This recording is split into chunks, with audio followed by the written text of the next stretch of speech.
খাওয়া দাওয়া মানে কিন্তু শীতকালের খাওয়া দাওয়া।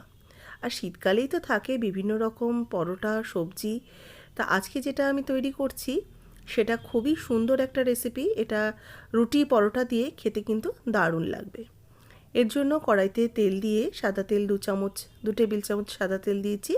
তাতে একটু গোটা গরম মশলা আর দিয়ে দিলাম 1 চামচ গোটা জিরে।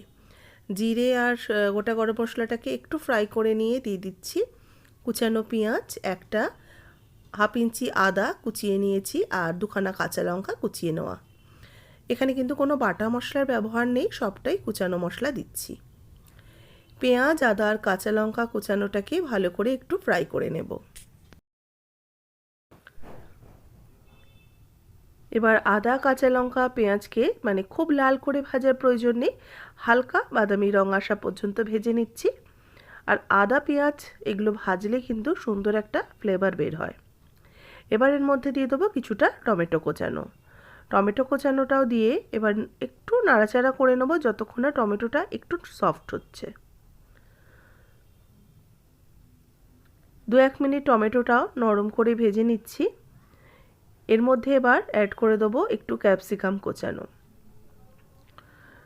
এগুলো কিন্তু একসাথে দিয়ে দেবেন না, তাহলে কোনোটাই টেস্ট কোনোটাটির সাথেই বোঝা যাবে না। যেভাবে আমি করছি সেইভাবেই অ্যাড করবেন।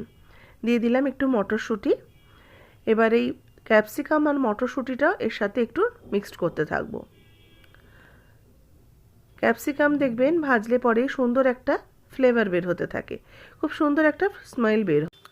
এর মধ্যে দিয়ে দিলাম এবার একটু নারকেল কোড়ানো। কোড়ানো নারকেলটা অপশনাল, যদি হাতের কাছে না থাকে না দিলেও চলবে। তবে যেভাবে আমি আজকে রেসিপিটা করছি একটু কোড়ানো নারকেল দিলে কিন্তু টেস্টটা দ্বিগুণ বেড়ে যাবে। নারকেল কোড়ানোটাকেও এই তেলের সাথে একটু ভেজে নেব। হালকা ভেজে নিলে নারকেল ভাজার ফ্লেভারটাও বেশ ভালো লাগবে।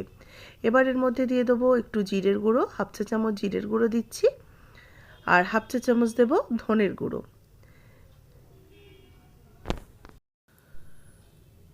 জিরে ধনের গুঁড়ো দিয়েও সবজিটাকে ভালো করে মিক্সড করতে থাকবো।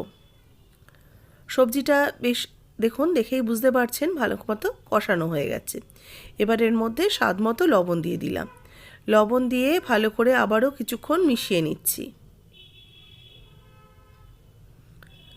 লবণ দিয়ে ভালো করে আবারও কিছুক্ষণ মিশিয়ে নিয়ে দিয়ে দিচ্ছি এখানে সিক্রেট একটা উপকরণ, সেটা হচ্ছে আমসত্ত্ব।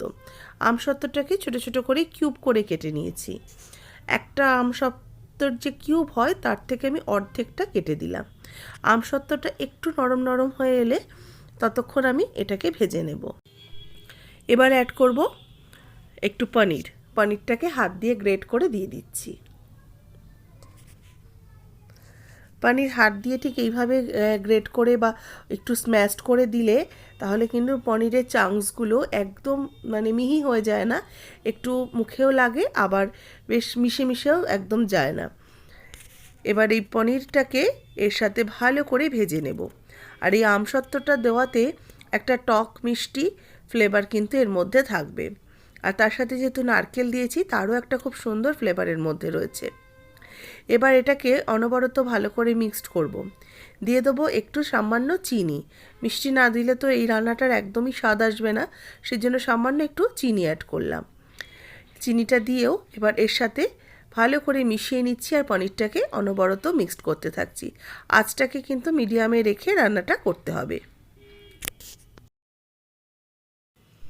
এবার একটু কসুরি মেথি হাত দিয়ে গুঁড়ো করে ওপর থেকে ছড়িয়ে দেব। কসুরি মেথির ফ্লেভারটা কিন্তু খুব সুন্দর এই পনির ভুর্জির মধ্যে ভালো লাগবে, তার জন্য অল্প একটু কসুরি মেথি অ্যাড করে আবারও ভালো করে মিক্সড করে নিচ্ছি। নিয়ে তৈরি হয়ে গেল ছানার ভুর্জি বা পনির ভুর্জি।